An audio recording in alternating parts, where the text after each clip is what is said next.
tonga eto a hiteka mafy ho azy.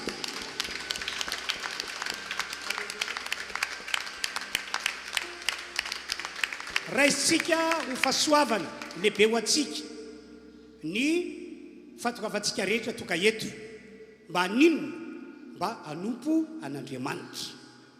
Ary tena manentana tokoa ao raha tonga eto anao tsy hanao ty fotoana ity ho fotoana mahazatra ho fombafomba, fa raha tonga eto anao dia aoka tena hanompo an'Andriamanitra amin'ny fonao rehetra. Misy fanentanana atao ety anoloana dia manompo an'Andriamanitra araka le fanentanana zay anentanana antsika rehetra. Amen na manaraka izany miarabantsika rehetra amin'ny anaran'i Jesosy aho miarabanareo izay fahatoka Soweto ny soa sy ny tsara rehetra voalaza anaty ny Baiboly nambara n'io Andriamanitra anaran'izao rehetra izao io ho tanteran'Andriamanitra aminareo anesany, ho tanteran'Andriamanitra aminareo anesany. Ary raha mino anareo dia atsapa famarinana izany. Fisaorantsika an'Andriamanitra satria tsara izy dia andao hiteka mafy isika. Tena ataovy mafy be mihitsy ny teako ao, ataovy mafy be mihitsy ny teako ao. Jesosy, Jesosy tia anay, momba anay mandrakizay, sa tsy izany ve? Alleluia. Ny voninahitra dia atolotra ho an'Andriamanitra ray zanaka fanahy masina. Andao hivavaka isika amin'izao fotoana izao, hivavaka mitsangana amin'ny toerana misy anao tompoko. Andriamanitra ranay eo omenanao ny dera sy ny aja ary ny voninahitra anio ampitso ary mandrakizay mandrakizay. Amin'ny anaran'i Jesosy tononiko, ambarako, ampasahina araka na finoana ho tahina be ane ty fotoana androany ity. Ka na iza izy tonga eto anompanao Andriamanitra tokoa amin'ny fony rehetra, hitady anao arabaka teny ho akasitrahanao aneny fanompony, ahita ny herinao ane izy.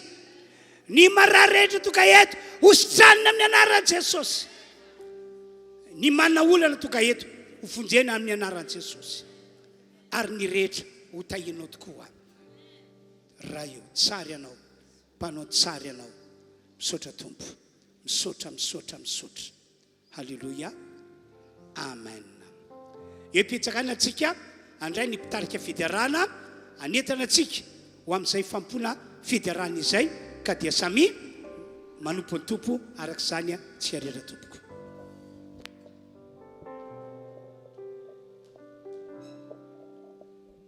Alléluia.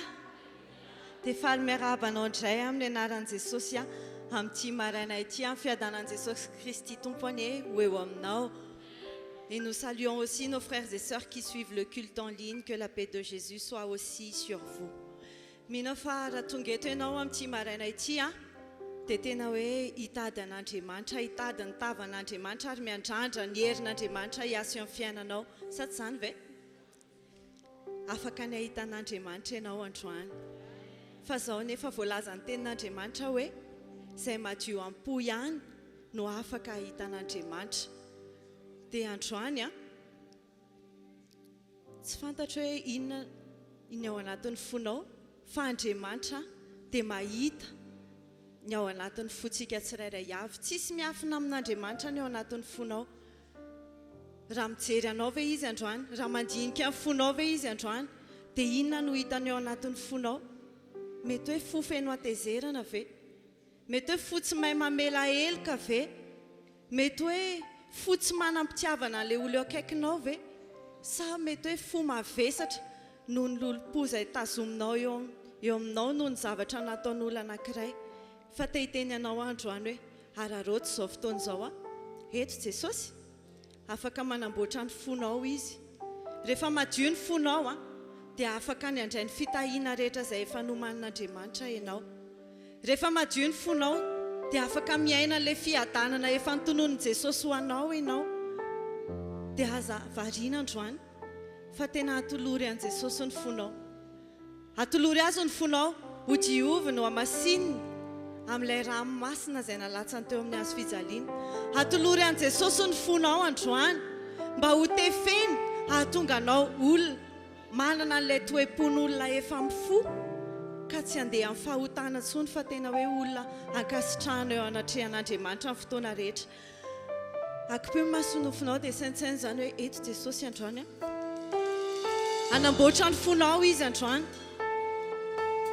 anasitrana ny fonao maratra izy androany, anamboatra ny fiainanao, anova ny fiainanao Jesosy androany.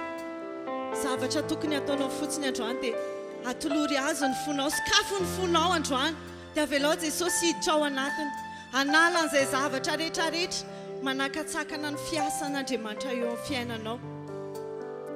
Atolory an' Jesosy androany ny fonao mba ho diovina, mba ho amasinina, ary ahatonga anao olona mavita mahay mamela helika, ahatonga anao olona mifondray ary tena hoe hirehatra amin'ny fanompoana an'Andriamanitra.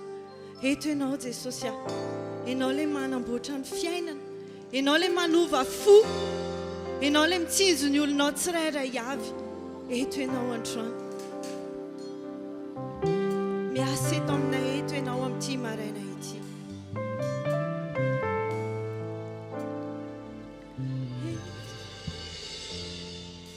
Jesosy miasa eto aminay ianao androany, manamboatra fo ianao androany. Etianao miasa eto aminay,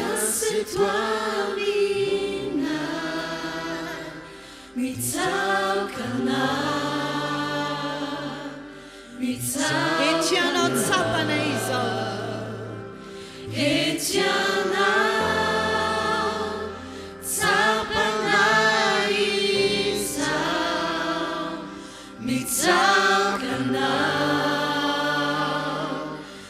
anafisinay anao etianao dia tsapana izao.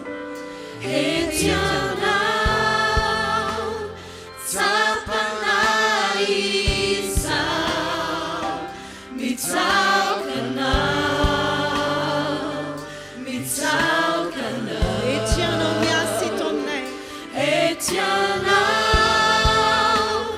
miasa eto aminay, ianao ilay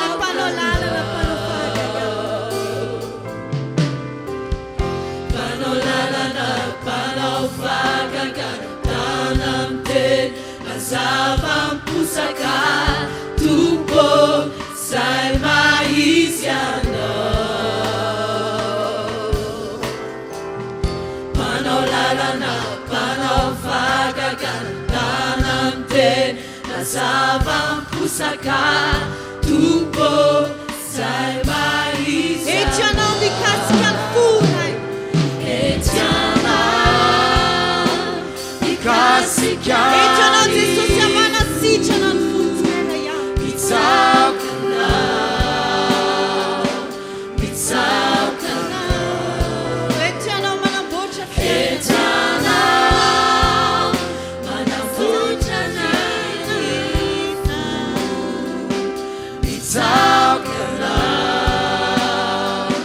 Etianao manamboatra etianao manamboatra ira fo,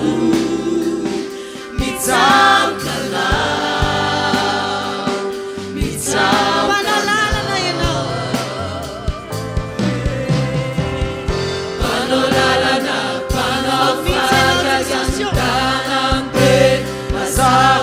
Pusaka tupo sai maisiana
Tongeto ianao androany anamboatra ny fonay mba hatonga anay ahita an'Andriamanitra androany. Tu es là, Seigneur, avec nous, parmi nous. Tu purifies les cœurs. Il y en a certains d'entre nous qui ont le cœur lourd, Seigneur. Il y en a qui gardent leur rancœur et ils n'arrivent pas à avancer. Mais toi, tu es là aujourd'hui. Tu travailles, tu agis sur nos cœurs. Jesus, atolotra ianao ny fonay sy ny hainay rehetrarehetra androany mba ho amboatrinao ho tefenao arak'ilay mety arak'ilay tokony ho izy androany. Raiso zany izay rehetra manolotra ny fony androany dia hitanao Jesosy amaivano izy sy fiadananao anatin'ny fony azavelanao ho voageja ny zavatra ratsy avy amin'ny devolo ny fonay androany fa afaka manafaka ianao satria raha ny zanaka anao nafaka dia ho afaka tokoa izany. Tu vas nous libérer aujourd'hui.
fonay masahy manome an'izany anao zay satria ny tenin'Andriamanitra efa milaza hoe anaka atolory ihany fonao matoa zany voalaza ao anatin'ny baiboly Jesosy dia fantatray fa tena sarobidy eo anatrehan'Andriamanitra izany miantoka ny fiainanay ray manontolo ny fahadiovam-ponay. Jésus, nous t'offrons notre cœur afin que tu en prennes soin. Et comme la Bible le dit, mon fils, donne-moi ton cœur. Nous savons que c'est vraiment important pour notre vie, pour notre avenir et pour notre relation avec Dieu d'avoir un cœur pur. Androany zay Jesosy ny fonay rafo lentika rafo mbola mafy tahaka ny vato dia atolotra ianao zany mba ho fonofo araka ny anao mba ho fo mora anarina fo tsy mitahiry atezerana fa tena hoe fonofo malemy fo malemy fanahy tahaka anao Jesosy dia ovainy fonay androany.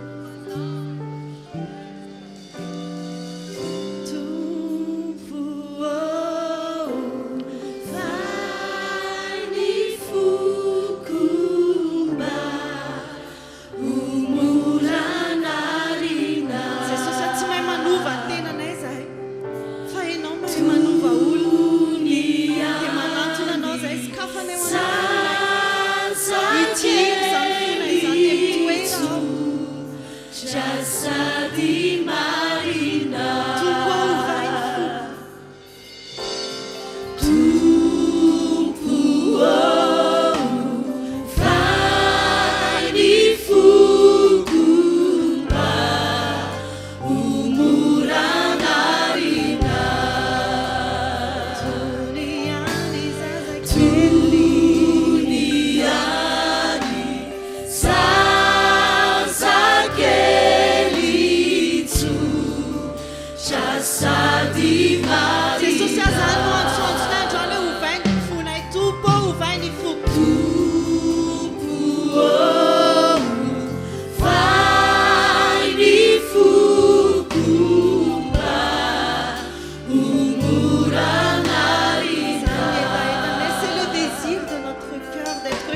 les changer. Tu vas changer leur cœur. Amboarinao toe-pony tsirairay avy androany. Ho tefenao arak'ilay mety amin'Andriamanitra. Arak'ilay sitrapon'Andriamanitra. Ary arak'izay tian'Andriamanitra ahafahanay tonga eo amin'ilay tanjona efa nomanin'Andriamanitra ho anay. Tefeo ny fonay Jesosy io. Tefeo zany. Amboary zany. Omena ianao ny fonay. Mba ho amboarinao.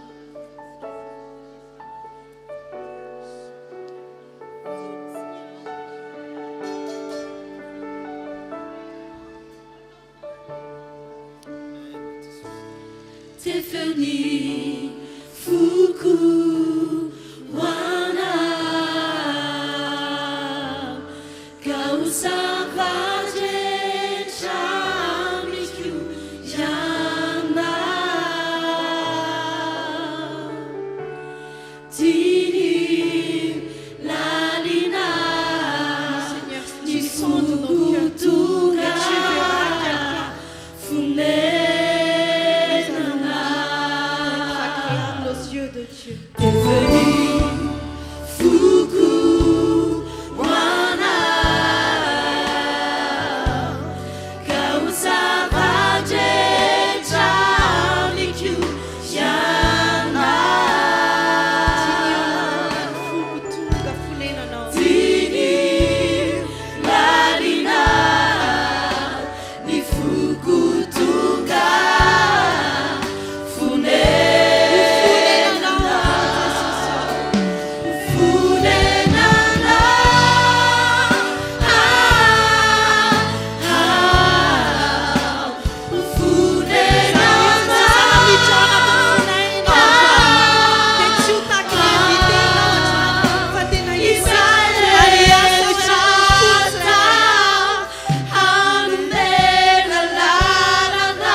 Amboarinao ny fonay. Tefenao ny fonay. Mba tonga anay ho mpanompo mahatoky eo anatrehan'Andriamanitra amin'ny fotoana rehetra. Tsy ny fonay ihany nefa Jesosy no atolotra ianao, fa ny tenanay rehetra manontolo. Atolory an'i Jesosy ny tenanao. Ary amafisy eo anatrehan'Andriamanitra, eo anatrehan'i Jesosy fa ianao dia tsy io, tsy vadika na oviana na oviana. anompo anao hatrany farany Jesosy tsy hiala aminao tsy vadika aminao ny amiko rehetra manontolo raha mbola velon'aina koa Jesosy dia anompo anao manara-dianao hatrany farany. N'offre pas uniquement ton cœur à Jésus, mais tout ton être entier. Confirme devant Jésus que tu le suivrais, quelles que soient les circonstances, quelles que soient les situations auxquelles tu dois faire face. Renforce ta relation avec Jésus. Amafisy anatrehany Jesosy fa ianao dia hanarady azy. Ny fifandraisanao aminy ataonao mihoatra lavitra noho ny hatramin'izay satria efa omeny fo vaovao ianao androany. Efa miandry ny fahatanteran'ireo promesse rehetra nomen'Andriamanitra ianao amin'izao fotoana izao. Amafisy eo anatrehany Jesosy fa mahandry an'Andriamanitra ianao, mahandry ny fotoana an'Andriamanitra ianao amin'ny zavatra rehetrarehetra. Jesosy matoky izahay fa ny mombanay rehetra efa eo an-tananao, efa karakarainao ary ny valy ny vavaka rehetra izay ataon'ny olona dia efa eny an-dalana izany. Ny fonao efa an Jesosy androany, aza vela oromba andevoly intsony zany, aza manome fitoerana ho andevoly ao anatin'ny fonao intsony ianao manomboka androany. Ary raha misy devoly mbola mitady hodikodina eo akaikinao dia amin'izao ora sy fotoana izao araroto izao fotoana izao roay mandeha tany amin'ny anaran'i Jesosy. Ny devoly rehetra mitady hamatitra ny olona indray, mitady hamatitra ny fon'ny olona indray, didina miala amin'ny anaran'i Jesosy. Tsy manan-kery eo amin'ny fiainanay, tsy manan-kery eo amin'ny fonay, tsy manan-kery eo amin'ny zavatra rehetrarehetra izay ataonay. Devoly dia fahavalo faresin'i Jesosy teo amin'ny hazo fijaliana ianao ry devoly. Tsisy toerana ho anao anatin'ny fonao. Tu es déjà vaincu, tu es un ennemi déjà vaincu. Alors pars dès maintenant. Tsy misy fon'ny olona voafatotra intsony eto androany, tsisy fon'ny olona voafatry ny alahelo entinao eto ry devoly androany. Fa olona afaka ny olona eto androany satria Jesosy nefa nanafaka ny fony. Jesosy nefa nanamboatra ny fony. Olona vaovao izy androany. Tsy manana lolo-po intsony, tsy mitahiry atezerana na dia kely ary tena olona mahay mamela heloko satria efa Jesosy no mitoetra ao anatin'ny fony. Misaoran'i Jesosy ianao androany fa fo vaovao no omena ianao. Fotsy voareborebo ny devoly amin'ny zavatra hafa intsony fonao manomboka androany. Misaotra Jesosy io, misaotra anao amin'ny zavatra rehetra, misaotra satria manana antoka izahay hoe efa ianao mihitsy no mibaiko ny fonay, ianao mihitsy no mandray an-tanana ny fon'ny tsirairay avy, mankasitraka ny amin'ny hoavy rehetra mamirapiratra efa homaninao sy homenao. Misaotra anao izay Jesosy, mankasitraka be dia be anao izahay amin'ny zavatra rehetra. Alléluia, alléluia. Amen. Amen. Minao fa efa Jesosy mandray an-tanana amin'ny fonao. Olona feno tsikitsiky ianao androany, olona feno fifaliana ianao manomboka androany, ary olona tena mafana fo an Jesosy mirehatra ho amin'ny fanompona an'Andriamanitra ianao manomboka androany. Amen. Eny ary tompoko dia samy mahazo ny toerany tonga amin'ny fotoana izay mbola novantsika ny sitrapon'Andriamanitra indray tsika amin'izao ora izao dia tsy iny izany fa ny fanomezana, ny fanatitra ao an'Andriamanitra. Tahaka ny mazatra dia ny manatitra ny ampahafolo-karena no mandeha aloha. Misy boaty anankiroa eto amin'ny akavia amin'ny akavanana. Manarak'izay raha ohatra ka etanimpo ianao androany anohana ny émission antsika télé sy radio izay amonjena fanahin'olona maro dia afaka manatra izany eto anoloana ianao. Ny rakitra kosa dia tatazana eny an-toerana rehefa avy eo. Nous allons maintenant procéder à la remise de la dîme et des offrandes. Vous aussi qui êtes chez vous, nous vous invitons à participer vivement, que ce soit en termes d'offrandes, que ce soit les dîmes, et aussi si vous souhaitez soutenir le royaume de Dieu via notre émission télé et radio, nous vous invitons vraiment à participer. ao anatin'izay dia anao hira anankiray isika dia mandroso avy hatrany azy hitondra ny ampafolo-karena izany.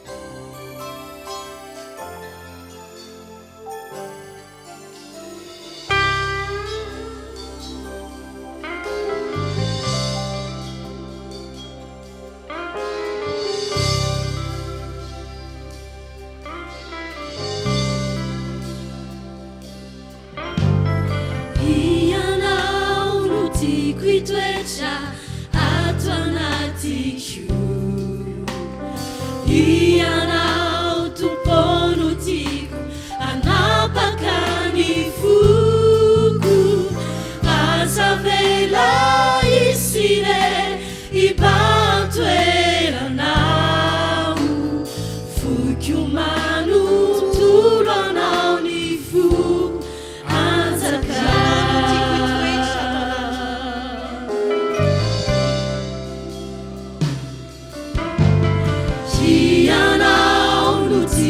toetra ato anatiko ianao tompono tiako anapaka ny foko aza vela isire ibantoeranao foko manotolo anao ny foko anjaka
irai fitiavana izao sy anao hijoreny foko anio voaiko idianao foko manotolo anao izy anjaka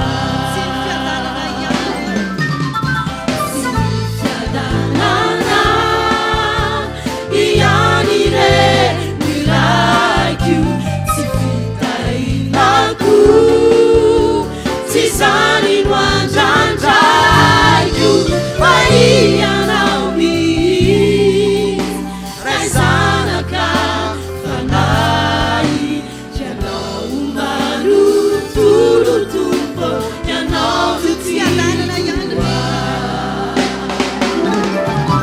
tsy fiadanana ianire milaiko Sasany no andrandraiko ianao misy ray zanaka fanahy ianao manotolo tompo ianao no tiako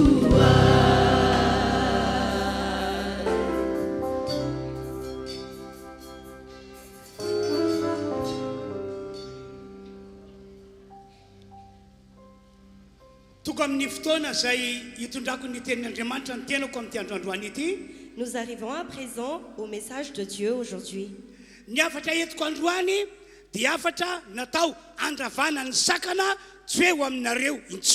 Le message d'aujourd'hui concerne le message d'aujourd'hui est fait pour que nous puissions briser les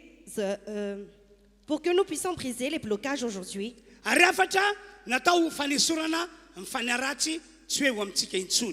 Un message qui nous aide à repousser les mauvais esprits. Ny sitrapon'Andriamanitra ao am Jesosy dia ny anafaka atsika olon'Andriamanitra rehetra. Car la volonté de Dieu en Jésus-Christ est de nous délivrer complètement. Andao vakitsika ny Baiboly ao amin'ny Nomeri 7:30 ka hatramin'ny 3:30. Allons lire la Bible dans Nombre chapitre 33, versets 50 à 53. Toy izao no voasoratra vakina amin'ny anaran'i Jesosy ilay teny. Ary Jehovah niteny tamin'ny Mosesy teo Arbota Moaba teo amoron'ny Jordana tandrifin Jeriko ka nanao hoe mitenena amin'ny zanaka Israely hoe rehefa tavita ny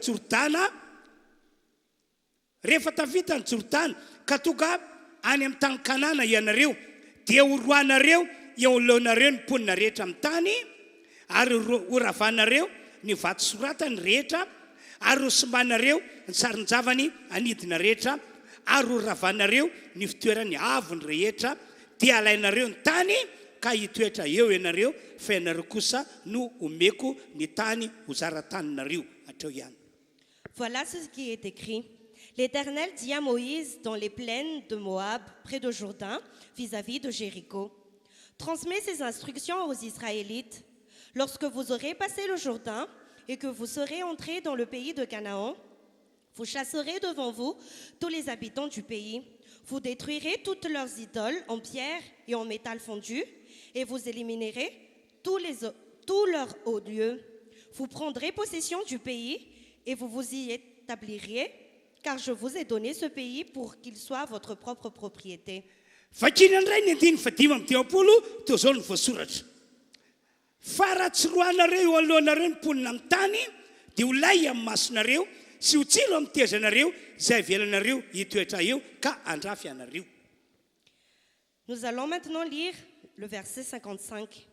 Mais si vous ne chassez pas les habitants du pays devant vous, ceux d'entre eux que vous aurez laissés deviendront des épines dans vos yeux et des pointes dans vos côtes. Ils seront vos ennemis dans le pays où vous allez vous établir. Vakina ndray ny bokyny Efesana 2:20 teo zao ny voasoratra. Fa isika tsy mitolona amin'ny famandrà fa amin'ny fanapahana sy amin'ny fanjakana sy amin'ny mpanjaka zao famaizina zao dia amin'ny fanaratsy eny amin'ny rivotra. Nous allons aussi lire Éphésiens chapitre 6 verset 12. En effet, ce n'est pas contre l'homme que nous avons à lutter, mais contre les puissances, contre les autorités, contre le souverain de ce monde des ténèbres, contre les esprits du mal dans les lieux célestes.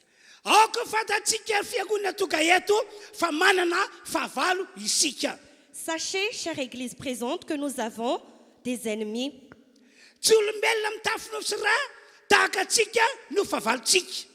Notre ennemi n'est pas l'homme fait de chair et de sang comme nous. Ce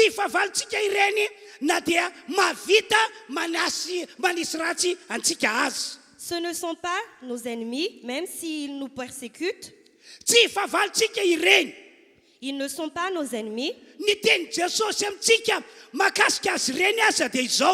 D'ailleurs, ce que Jésus a dit concernant ces personnes-là, c'est que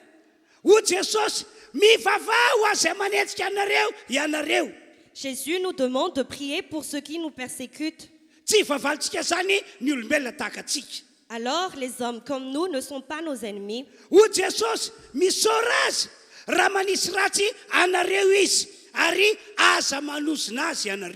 Jésus dit, il faut prier pour eux, il faut les remercier et ne pas les maudire. C'est-à-dire, les hommes comme nous ne sont pas nos ennemis. Mais nos ennemis, c'est le diable. Ce qui est écrit dans Éphésiens chapitre 6, 12 est très clair. Allons relire la parole.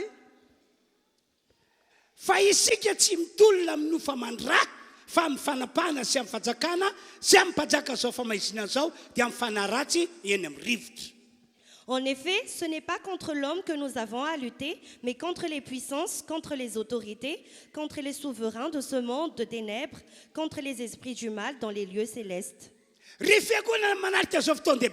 Chère assemblée présente dans ce grand culte, restez très vigilants.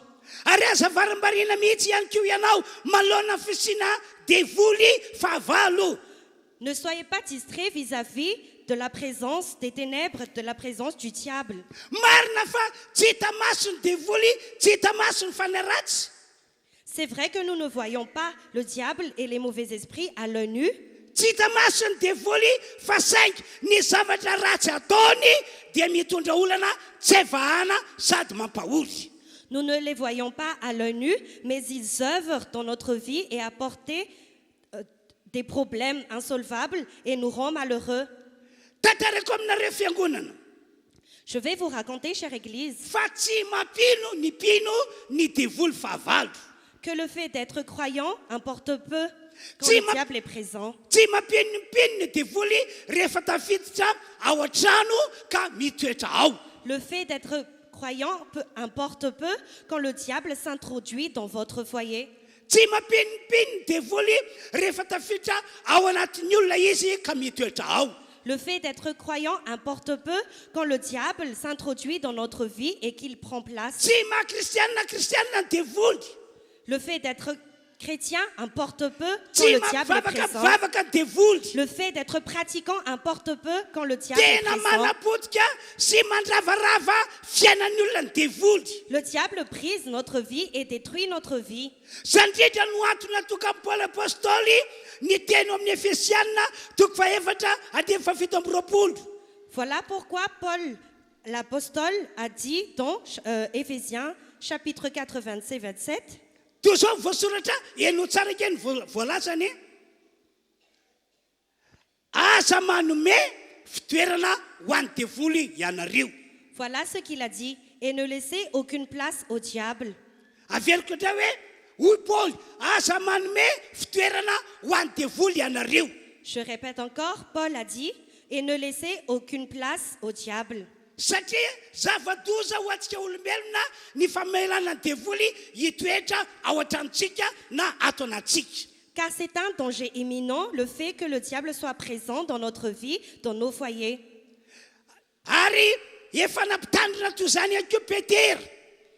Et Pierre aussi nous a déjà fait part de cette vigilance. Hoy izy o Petera voalohany toko fadimy andiny fahavalo sy ny fasivy. Il a dit dans 1 Pierre chapitre 5 versets 8 et 9, Mahonona tena miambeny fa ny devoly fahavalonareo mandehandeha tahaka liona mierina mitaja iarapana.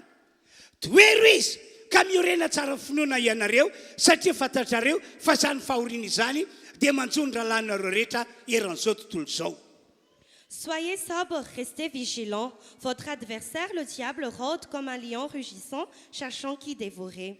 Mino Résistez-lui avec une foi inébranlable, sachant que les mêmes souffrances sont imposées à vos frères et sœurs dans le monde. mino fa mazava aminareo reo teny nataon'ny Paoly sy Petera ireo. Je crois que ce que Paul et Pierre ont dit est très clair. Aza omena toerana ao an-tokantranontsika na ao anatsika mihitsy ny devoly. Ne laissez aucune place au diable dans notre vie et dans nos foyers. Amin'ny maha-olon'Andriamanitra antsika toero ny devoly. En tant qu'homme de Dieu, il faut repousser le diable. Ny mampalahelo anefa dia izao, Mais malheureusement, mbola maro amin'ny kristianina, plusieurs chrétiens mbola maro amin'ny olon'Andriamanitra mbola ahitana devoly na fanaratsy mitoetra ao an-trano fonenany na ao anatin'ilay olona mihitsy. on trouve encore plusieurs hommes de Dieu ou chrétiens là où il y a encore la présence du diable dans leur foyer et dans leur vie. Mbola ao le devoly fa saingy tsy fantany na iaky hoe amaivany any. Le diable est encore présent, mais pourtant ils ignorent ou ils ne savent pas encore qu'ils sont encore là. Eny, na dia efa mampiseho zavatra ratsy eo amin'ny asa ilay fanaratsy dia tsy mbola fantany ihany ny fisiny. Même si le diable a déjà œuvré dans leur vie, ils ignorent ou ils négligent encore leur présence. Mety fantany ihany ny fisiny fa saingy amaivany any. Ils savent peut-être leur présence, mais ils ignorent et ils négligent cette présence. Ry fiangonana manarika ty fotoana ity. Chère assemblée présente, Mahafinaritra be ny fiainana miaraka amin'Andriamanitra e. la vie avec Dieu est une vie merveilleuse. Mahafinaritra be ny fiainana miaraka amin'ny Jesosy. La vie avec Jésus est une vie merveilleuse. Tsy maty antoka mihitsy ny olona izay nanapa-kevitra ho an'Andriamanitra. Le fait d'avoir Jésus, le fait d'avoir Dieu n'est pas en vain. Fa saingy raha mbola eo amintsika foana ny devoly na ny fahavalo dia tsy maintsy misy indrikely foana ny fiainanao. Mais si le diable ou nos ennemis sont encore présents dans notre vie, il y aura toujours des inconvénients. Averiko ndray hoe mahafinaritra be ny miaraka amin'Andriamanitra sy ny miaraka amin'ny Jesosy. Je répète encore, la vie avec Dieu, la vie avec Jésus est une vie merveilleuse. Tsy maty antoka zany isika zay fa nanolo-tena ho an'i Jesosy. Ce n'est pas en vain le fait d'avoir Jésus. Fa saingy raha mbola ao amin'ny tokantranonao devoly na ao aminao ny devoly dia tsy maintsy misy indrikely foana ny fiainanao. Mais si le diable est encore dans nos foyers, dans notre vie, il y aura toujours des inconvénients. Zany no fototra mahatonga kristiana maro mbola miseto mandraka ankehitriny. C'est la cause de la souffrance chez plusieurs chrétiens. Ianao ange zao tantarako aminareo zao hoe Écoutez ce que je vais vous raconter. fony tany Egypte ny zanak'Israely dia laza Andriamanitra fa hanafaka azy ireo. Quand les Israélites étaient encore en Égypte, Dieu leur a promis de les délivrer. Hanafaka azy ireo tsy ho andefiny Egyptianina intsony. Le délivrer d'entre les mains des Égyptiens. Ary hitondra azy ireo ho any amin'ilay tany tondra-droa sy tantely. Dieu leur a promis de les emmener dans le pays où le lait et le miel y coulent. Tena tsara amintsika olona nge Andriamanitra ry havany. Dieu est vraiment bon envers nous, bien-aimés. Tsara amintsika rehetra toka eto Andriamanitra. Dieu est bon envers nous. Teny ampandehanana indray melony hidirany ao amin'ilay tany be fitahina dia nanafatra ny tena dia nanafatra ny tompo Andriamanitra. Et en route, avant d'entrer dans le pays en abondance, Dieu a encore réaffirmé. Hoy izy ao amin'ilay nomiritsiko fa telo amby telopolo. Il a dit dans Nombre, chapitre 33, Andao versika vakina ny andeny fadimapolo ka hatramin'ny andeny fatelo amby dimapolo.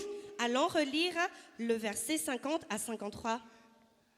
Ary Jehovah nyteny tamin'ny Sesy teo Arbota amin'ny Moaba teo amoron'ny Jordana tandrifin'ny Jeriko ka nanao hoe mitenena amin'ny zanak'Israely hoe rehefa tafita ny Jordana ka tonga any amin'ny tany Kanana ianareo dia horoainareo eo alohanareo ny mponina rehetra amin'ny tany ary horavanareo ny vatosoratany rehetra ary hosomanareo ny sarin-javana nidiny rehetra ary horavanareo ny fitoerany avony rehetra dia alainareo ny tany ka hitoetra eo ianareo fa ianareo nomeko ny tany ho sara-taninareo. L'Éternel dit à Moïse dans les plaines de Moab, près de Jourdain, vis-à-vis de Jéricho. Transmets ces instructions aux Israélites lorsque vous aurez passé le Jourdain et que vous serez entrés dans le pays de Canaan. Vous chasserez devant vous tous les habitants du pays. Vous détruirez toutes leurs idoles en pierre et en métal fondu et vous éliminerez tous leurs hauts lieux. Vous prendrez possession du pays et vous vous y établirez, car je vous ai donné ce pays pour qu'il soit votre propriété. Eo amin'ny teny fadimy amby dimapolo dia zao ny afatra lehibe napetraka Andriamanitra. Et au verset 55, voilà le grand message de Dieu. Eno tsara ilay afatra lehibe. Écoutez très bien ce grand message. Fa raha tsy roanareo kosa eo alohanareo ny mponina amin'ny tany dia ho lay amin'ny masonareo sy ho tsilo amin'ny tezanareo zay avelanareo hitoetra eo ka handrafanareo eo amin'ny tany zay honenanareo izy. Mais si vous ne chassez pas les habitants du pays devant vous, ceux d'entre eux que vous aurez laissés deviendront des épines dans vos yeux et des pointes dans vos côtes. Ils seront vos ennemis dans le pays où vous allez vous établir. Ce que ces paroles veulent dire, c'est que Dieu dit tsy azonareo atao ny miara-monina amin'ireo tompo-tany ireo ry zanak'Israely eo. Israélites, vous n'avez pas le droit de cohabiter avec les habitants. Tsy azonareo atao mihitsy ny miara-monina amin'ireo tompo-tany ireo ry zanak'Israely eo. Chers Israélites, vous n'avez vraiment pas le droit de cohabiter avec les habitants du pays. Rehefa tonga ao amin'ilay tany Kanana ianareo, lorsque vous arrivez au pays de Canaan, tsy maintsy roanareo sy avoakanareo hiala tao ireo tompo-tany. vous devez chasser et repousser les habitants et les natifs du pays. Ne laissez en aucun cas même une seule personne rester. Dieu a dit qu'il faut.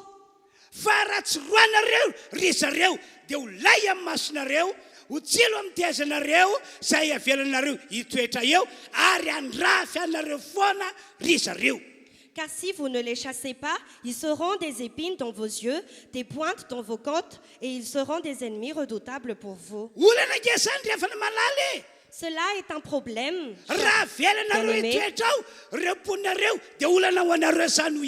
Si vous laissez ces habitants, ces natifs dans ce pays, ils vont être des épines et des problèmes pour vous. Voilà pourquoi il faut chasser le diable. Voilà pourquoi il faut chasser loin de vous le diable. Il faut les chasser de votre foyer. Quelle que soit leur nature, il faut chasser le diable. Voilà ce que la Bible dit.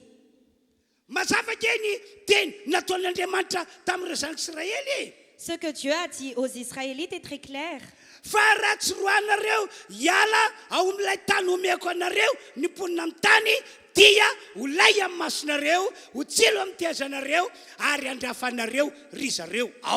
Que si vous ne chassez pas les habitants du pays devant vous, ceux d'entre eux que vous aurez laissés deviendront des épines dans vos yeux et des pointes dans vos côtes, et ils seront vos ennemis dans le pays où vous allez vous établir.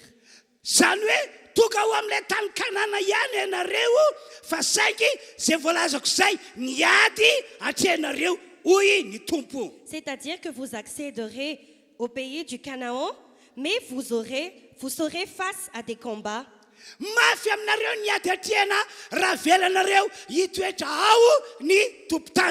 Si vous laissez les natifs du pays y rester, vous serez face à un très dur combat. Chère Église présente, de même nous devrons agir de la même manière.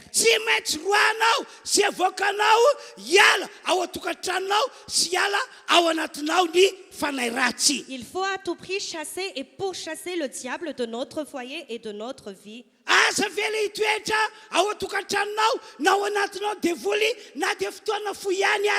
Il ne faut pas laisser le diable dans notre foyer, dans notre vie, même que quelques instants. Sinon, il y aura toujours des inconvénients dans notre vie. Et nous serons toujours face à des problèmes tout au long de l'année. Ma façon de le dire, c'est que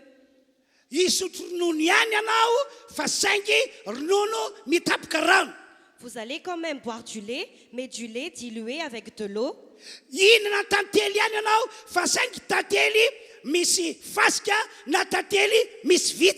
Vous mangerez quand même du miel, mais du miel rempli de sable et de fourmis.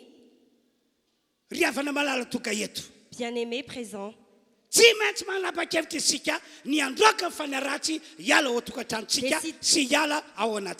décidez-vous à chasser, à pourchasser le diable et les mauvais esprits de notre foyer et de notre vie.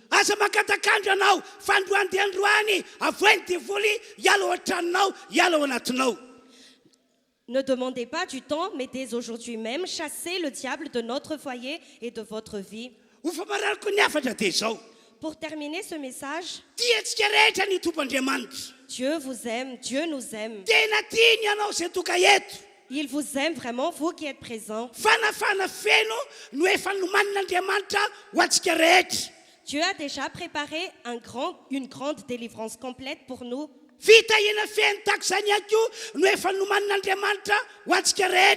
Il a déjà préparé des bienfaits, des bénédictions pour nous.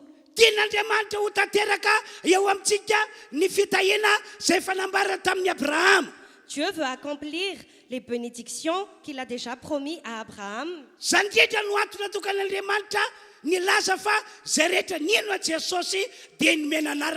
taranak'Abraham. Voilà pourquoi Dieu a dit que tous qui croient en Jésus sont les descendants d'Abraham. Satria le fitahina tinoany ny vavan'Andriamanitra tamin'ny Abrahama tian'Andriamanitra ho amintsika zay efa manana an Jesosy. Car les bénédictions que Dieu a prononcées pour Abraham et aussi la bénédiction qu'il veut accomplir dans notre vie, nous qui avons Jésus. No zany ho anareo zay vao voatoka eto.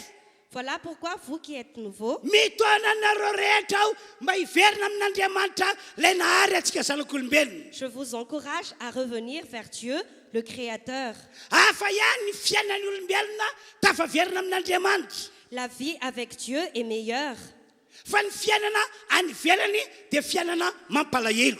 mais une vie sans Dieu est une vie avec souffrance. Raiso Jesosy Kristy ary omeny toerana ao anatinao izy. Recevez Jésus et donnez-lui la place dans votre cœur. Satria amin'ny alalan'i Jesosy le zanak'Andriamanitra no ahafahan'Andriamanitra mitondra fanafahana ho antsika. Car c'est à travers Jésus que Dieu peut nous délivrer. No zany averiko indray ny fanentanana manasa anareo aho miverena amin'Andriamanitra ilay nahary an'izao rehetra izao. Voilà pourquoi je vous incite, revenez vers Dieu, le Créateur. Omeny toerana ao anatsika Jesosy satria izy no efa nataon'Andriamanitra lalana ahafahany manafaka atsika.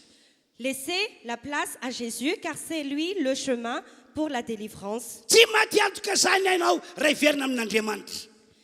Vous ne serez pas en vain si vous revenez vers Dieu. Ho antsika rehetra manarika ty fotoana ity kosa Pour chacun de nous qui sont présents, amin'ny maha olon'Andriamanitra atsika en tant que peuple de Dieu, toeriny devoly repoussez le diable, toeriny devoly. repoussez le diable. Eno tsara ny tenin'ny Petera andovakena Petera voalohany toko fadimy andininy fasivy. Écoutez ce que Pierre a dit dans 1 Pierre 5, 8, 9, Toko fadimy andininy fasivy ihany no vakitsika.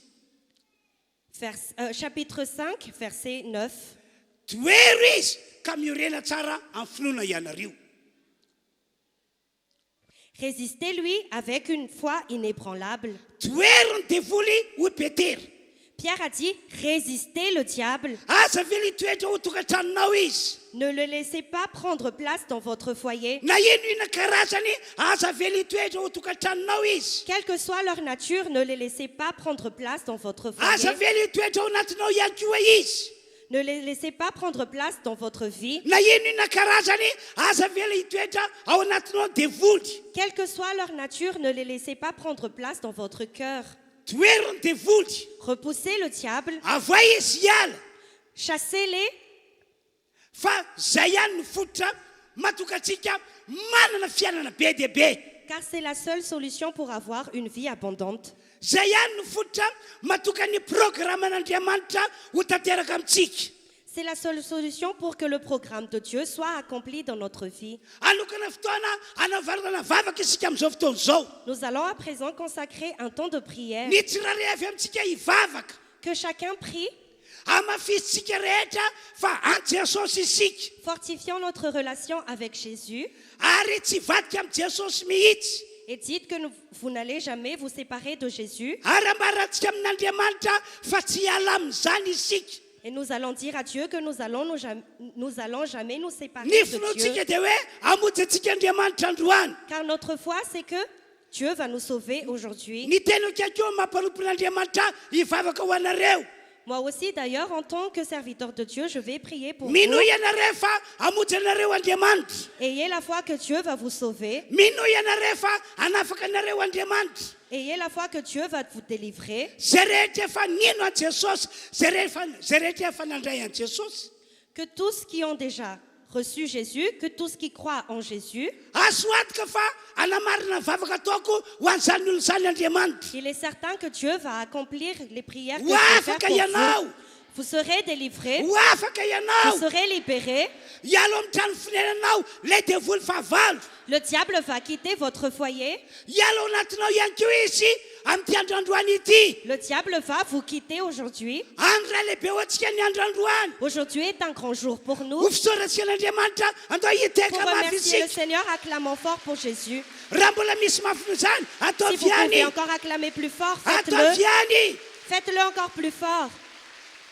Efa eto Jesosy. Jésus est déjà présent. Tena eto marina Jesosy. Jésus est vraiment présent. Amin'ny anarany io Jesosy io. ary à travers Jésus, nanaovako vavaka ho anareo je vais prier pour vous ary nitona anareo aho mba tena iny fa amonjy anareo Andriamanitra. et je vous encourage vraiment à croire que Dieu va vous sauver aujourd'hui. Ho afaka anareo Vous serez délivrés. reo sakatsakana rehetra hiala amin'ny anaran'i Jesosy. Toutes les barrières seront brisées au nom de Jésus. Aoriana vavaka ataoko dia amotsy teny na hitsodrano anareo aho. Après la prière que je vais faire, je vais prononcer des bénédictions pour vous. Mino aho fa ho amarin'Andriamanitra izany. J'en suis sûre que Dieu va accomplir cela. Tena mba mino ihany koa ve anareo? Est-ce que vous croyez aussi? Zay rehetra mino angatahako mba hiteka mafy dia Tous ceux mafy qui izy. croient, acclamez fort pour Jésus. Alléluia! Alléluia. Andao antsika hitsangana dia hiano vavaka. Levons-nous et allons prier. Dia angatantsika mpitarika fiderana anao hira anankiray dia akipy masonao ao anatin'izany. Nous demandons au conducteur de louange de faire un chant et fermez vos yeux à présent. Vao vitan'ny hira fiderana tonga dia hanao vavaka roto be isika rehetra. Dès que la louange sera terminée, nous allons tous prier très fort.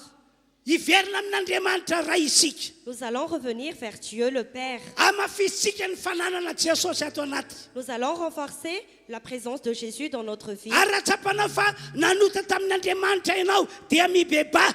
Et si vous avez péché, repentez-vous. Tapony hevitrao hiala amin'ny ratsy rehetra. Décidez-vous de vous éloigner de tous les péchés. Aza vela hisy lalana ahafany devoly mbola hijana ao anatinao. Ne donnez pas un chemin pour que le diable puisse rester en vous. Ny finoana dia ho afaka isika rehetra androany. Notre foi aujourd'hui, c'est d'être délivrés. Ho afaka isika rehetra androany. Nous allons être tous délivrés aujourd'hui. Andao hira ray no hiarahantsika manao tonga dia hivavaka tsika rehetra aoriana zay. Allons alors faire un chant et nous allons prier après.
Isika anamafy ny fiverenatsika amin'Andriamanitra ary anamafy ny fananan'i Jesosy ao anaty.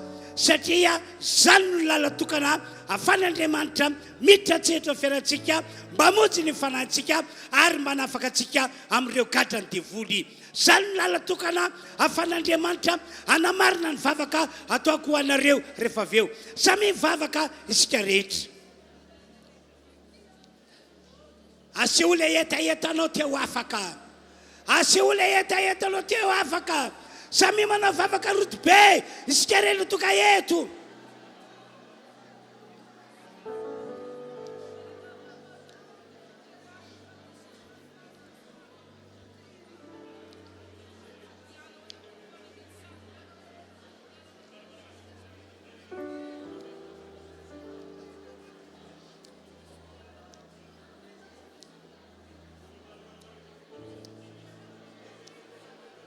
Raha ohatra ka nisy otana ataonao, ny zavatra tsaraka sitrapon'Andriamanitra ataonao, dia anao fifonana sy fibebahana izany. mba tonga devoly tsy ho tavela ao atokatrannao na ao anatinao raha androaka azy isika zao raha anotra azy isika izao.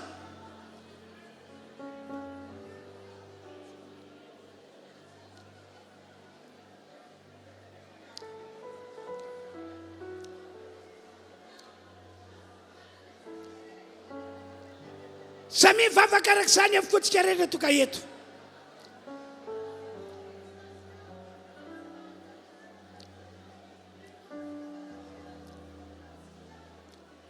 Samy vavaka araka izany avokoa tsika rehetra toka eto.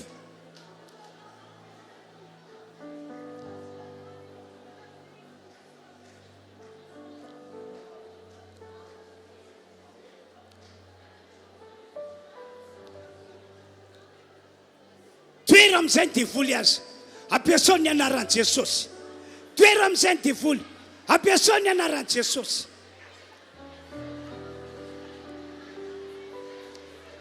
Toera amin'izay ny devoly ampiasao ny anaran'i Jesosy.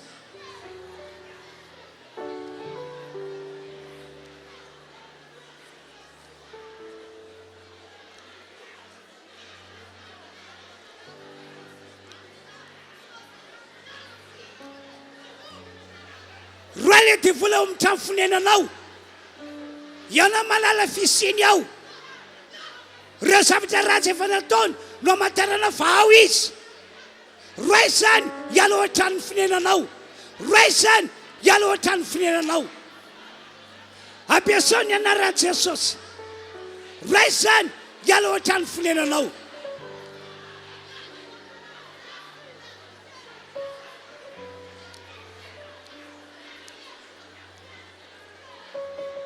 Roa iakio devoly iala ao anatinao. Ny fo no afantaranao fisiny. Zava-misy iananao no afantaranao fisiny ao anatinao. Enina dia hitoetranao io azy dia manambara fa ao izy. Roa izany avoa iala ao anatinao. Avoa iala ao anatinao. Roa izy iala ao anatinao.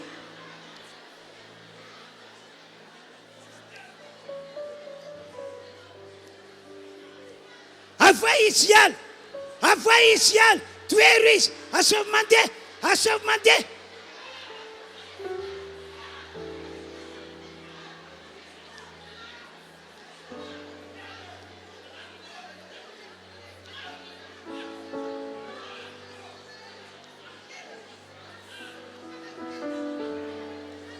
Ny foko ry mpamonjy mangetahentana maniry lalandava ikampanahina. Tsy afaka ao am-poko. Tsy afaka ao am-poko ny fanirinana moneno reny foko olapana. Makatoerana isika tompoko. Dia mbola anokana fotoana anaovana vavaka ihany isika. Dia oroantsika ny fanaratsy zay tsapantsika fa mbola nitoetra tao an-trantsika hatramin'izay. Ary oroantsika takizany koa ny fanaratsy raha ohatra ka tsapanao fa tena mbola tao anatinao tokoa izy hatramin'izay. Ahoana moa no afantaranao fa mbola nisy fanaratsy tao an-tranonao na tao anatinao?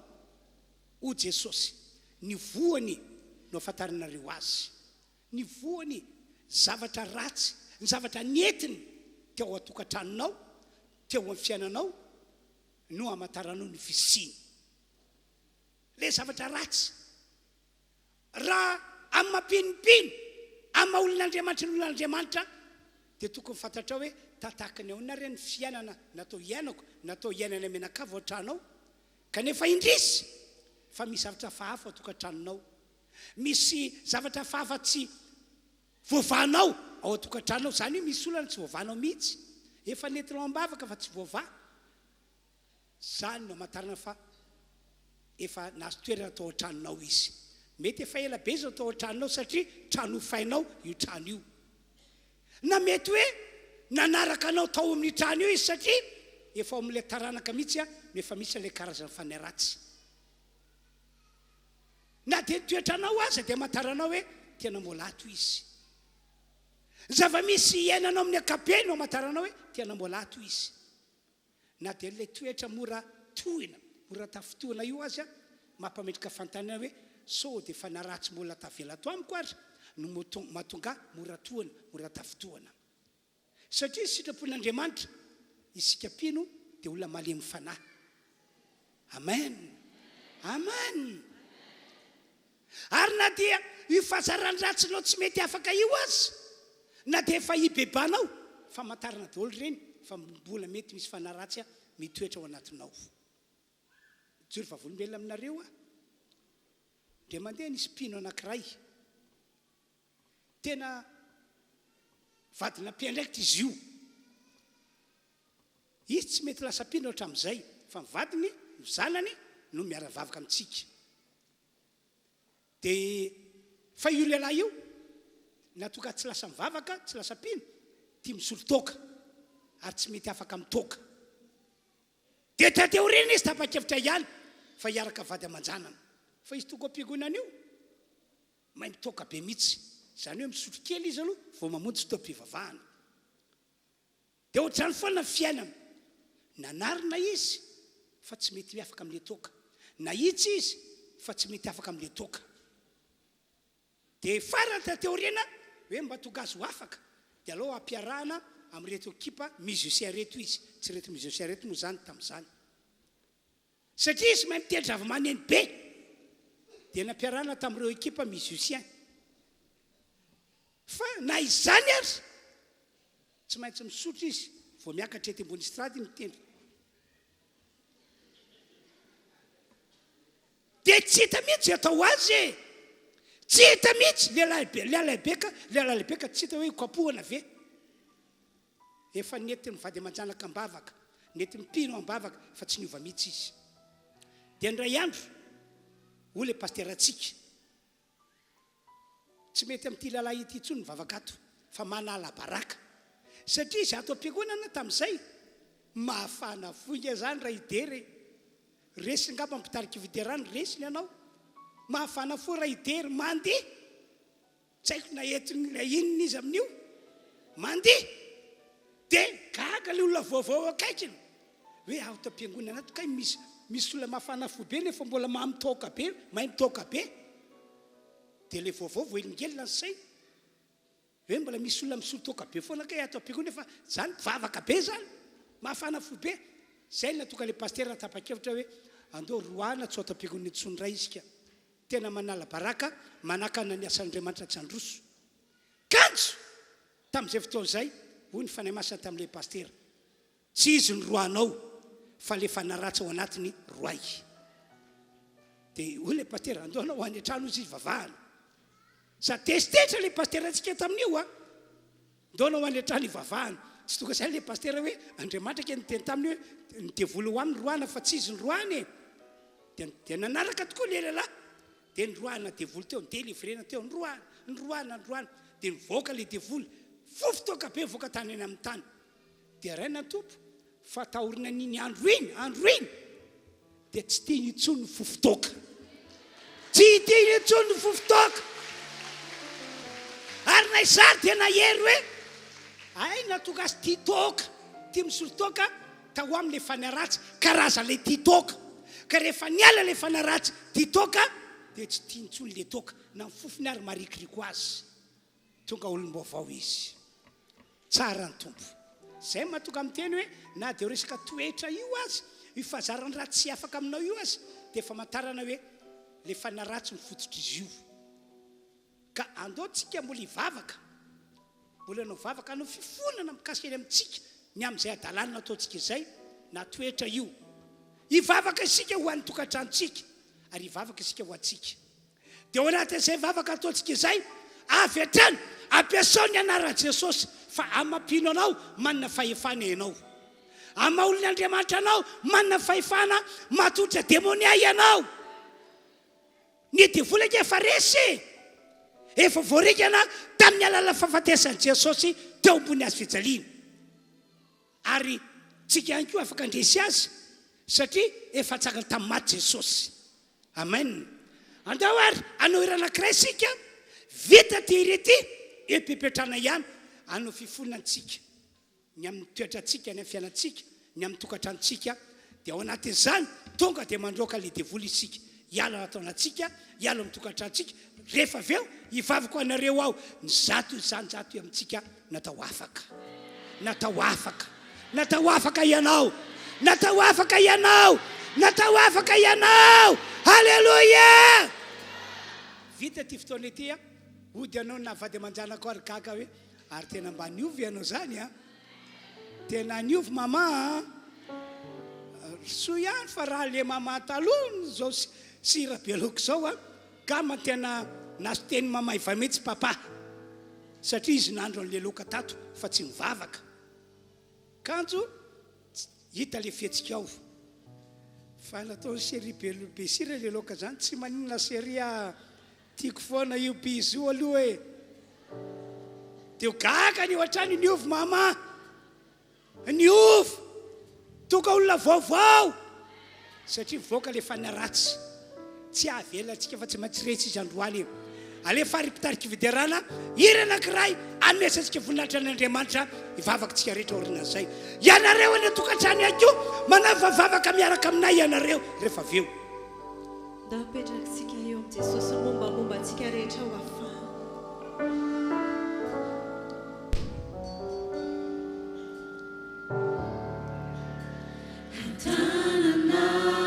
Akbe masinao a satria efa hainao zany hira izany.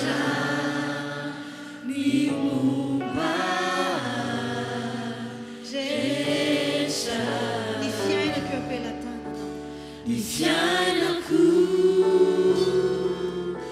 eo ampelantanana Ny fiainako eo ampelantanana anao koa toria.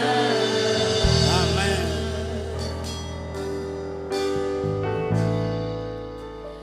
Jesús mío na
mafisy ny fiverenanao amin'Andriamanitra ary ianao fifonana ny toetranao ny toe-panahinao raha tsapanao fa tena devoly tokoa no nanimba ny toetranao sy ny toe-panahinao mamela heloko Andriamanitra androany aza manaiky ampangany devoly fa Jesosy le fotra matokanao ataon'Andriamanitra mandresy le fotra matokanao ho afan'Andriamanitra efa mifona ho anao eo an-tanakavanan'Andriamanitra ataovy mivavaka fifonana ho antsika rehetra ataovy mivavaka fifonana ho antsika rehetra ataovy mivavaka fifonana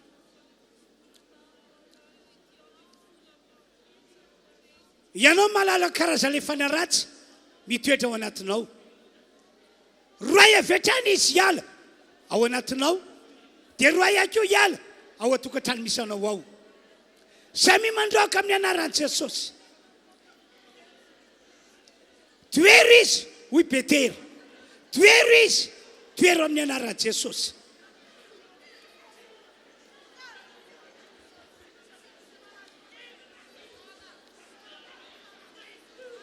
avoa iale nahoana no mbola avelanao hitoetra ao anatinao izy nahoana no mbola avela anapakanao izy toero izy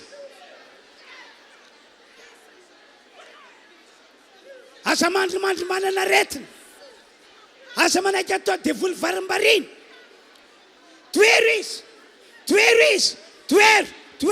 toero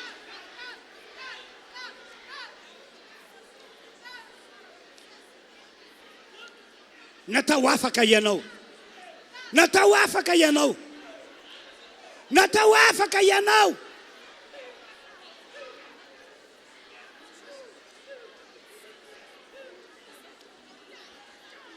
Hallelujah.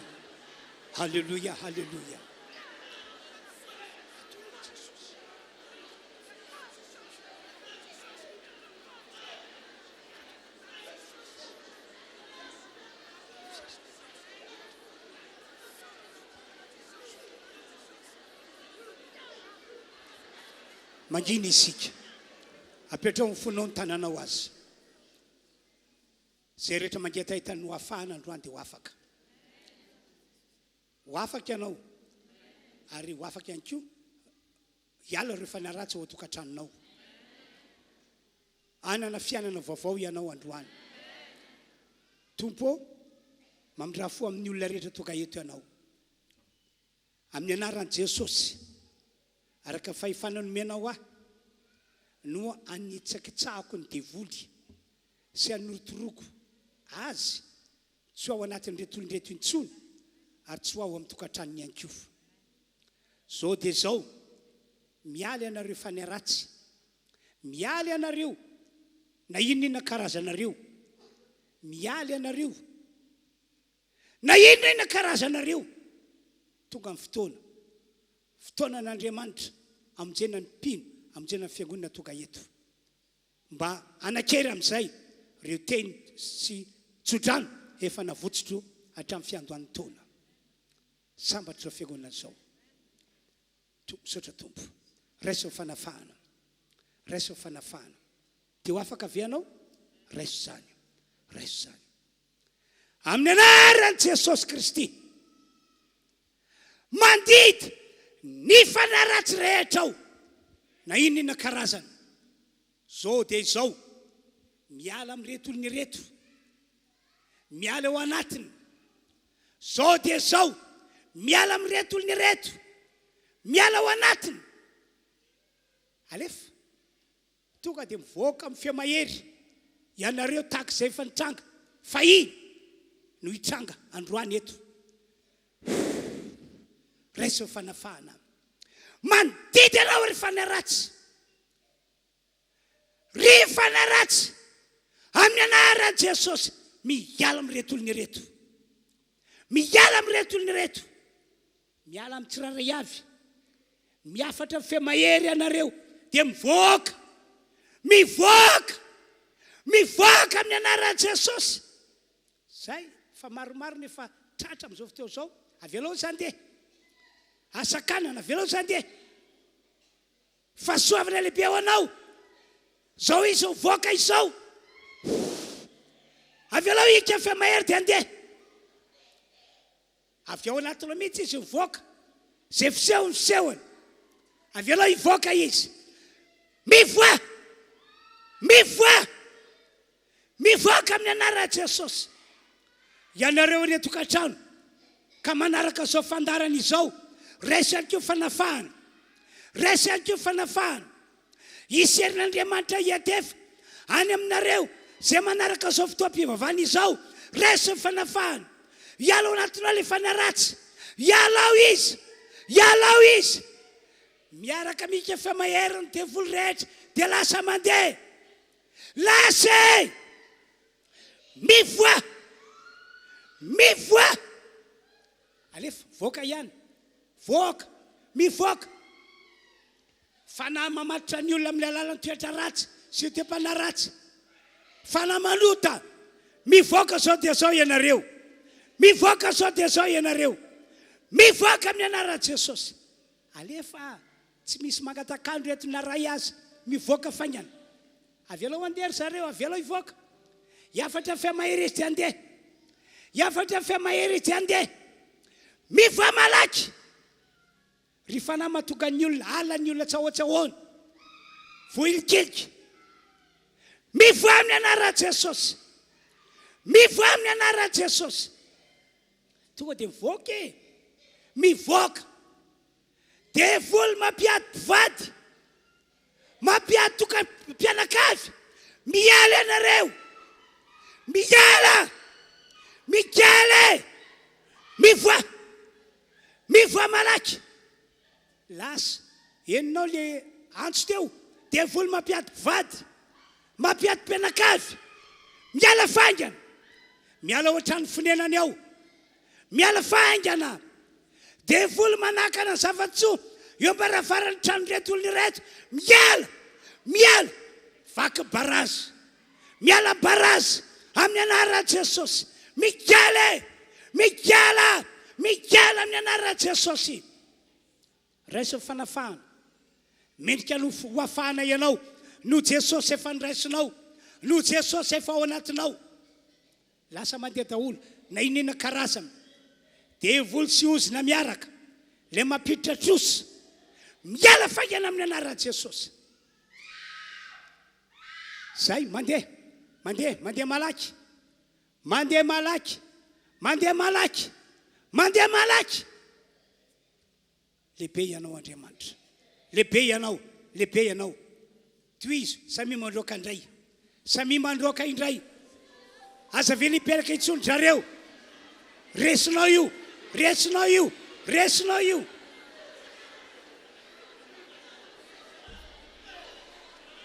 Resinao io. Toero izy, toero izy. Resinao io. Resinao io. Vavaka rodo be. Miaraka manandrotra feontsika isika rehetra. Mandresy devoly isika. Matotra devoly isika.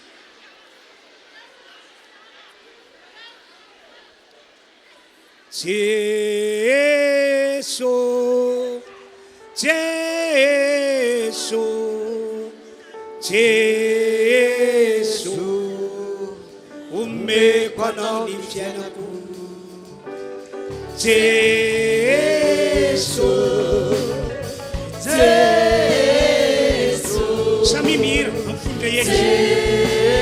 Jesu, umekwa nao ni fianako. Randito kutewalua. Randito kutewalua. Sisi mutarakaku. Defna komnawe. Umekwa nao ni fianako. Randito kutewalua. Randito kutewalua. Sisi mutarakaku. Defna komnawe. Jesu, Jesu, Jesu, Jesu.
Amin'ny anarana Jesosy no anambarako amin'ny andro androany ity.